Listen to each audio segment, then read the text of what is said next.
Today, we're diving into a skill you use literally every single day, most of the time without even thinking about it: interpersonal communication. But what if I told you that one tiny shift in how you see it could completely change your next conversation? Let's get into it. So think about the last time you had a really important talk with someone. Were you just trying to get your point across or maybe, win the argument? What if the actual goal had nothing to do with talking at all? What if it was about something way, way deeper? And that brings us to the first big idea here. Communication, it's about so much more than just the words we say. It's really about what we build with those words. And look at this definition. It's not about exchanging information or spitting out facts. It's the art of building relationships. And the foundations, the key ingredients, are trust, respect, and you guessed it, understanding. This completely changes the game, right? It's not a transaction, it's about connection.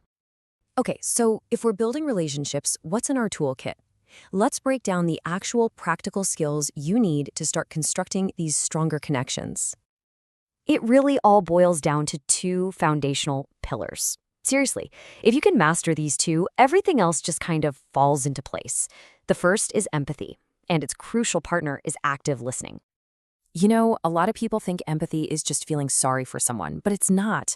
It's actually about trying to see the world from their point of view, to validate their feelings. So, for example, your colleague is totally stressed about a deadline. Instead of just saying, you'll be fine, empathy sounds more like, wow, I get it. This timeline is super tight. It makes total sense that you're feeling the pressure. See the difference? You're not solving their problem. You're just saying, I hear you. And that, right there, is how you build rapport. And then you've got empathy's partner in crime: active listening. This is way more than just being quiet while the other person talks. First, it's about asking good follow-up questions, the kind that show you're actually thinking about what they're saying. Second, it's about your body language. Nodding, leaning in, stuff that says, I'm engaged. And maybe the most important part, showing you value the conversation by putting your phone away and just being present. Okay, but let's be real. What happens when things get a little tense? Building relationships isn't always smooth sailing, so let's talk about navigating those inevitable bumps in the road: disagreements. Whenever a conflict pops up, you're standing at a fork in the road. Path number one is impatience and defensiveness. And trust me, that road almost always leads to the situation getting worse: escalation. But path number two, paved with patience and professionalism, that leads to resolution. The key thing to realize is that your approach pretty much decides the outcome before you've even said much. So what's the biggest factor in choosing that better path? Well, our source material absolutely nails it with this quote: tone is everything. It's not just the words you choose, it's the entire vibe you're putting out. A super simple trick here is to consciously lower your voice and slow down your speaking. It sends a signal that you're there to solve a problem, not win a fight. Your own calmness can be a total game changer. All right, we've got the skills, we've got the mindset, but so what? What does this actually get you in the real world? Let's talk about the payoff, the tangible results you get from mastering this art of connection. This is such a powerful insight, and it applies to pretty much everything, not just business. Think about it.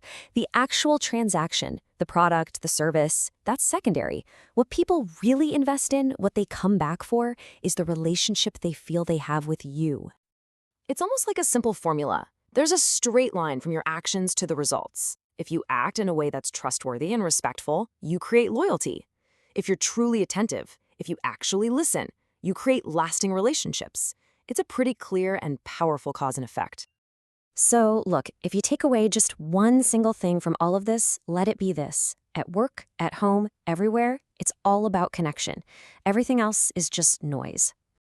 And to wrap this up, I want to leave you with a question to carry into your week. Think about it. What's one conversation you have coming up that you could totally transform just by shifting your focus from winning or from just talking to building a real connection? Something to chew on. Thanks for tuning in.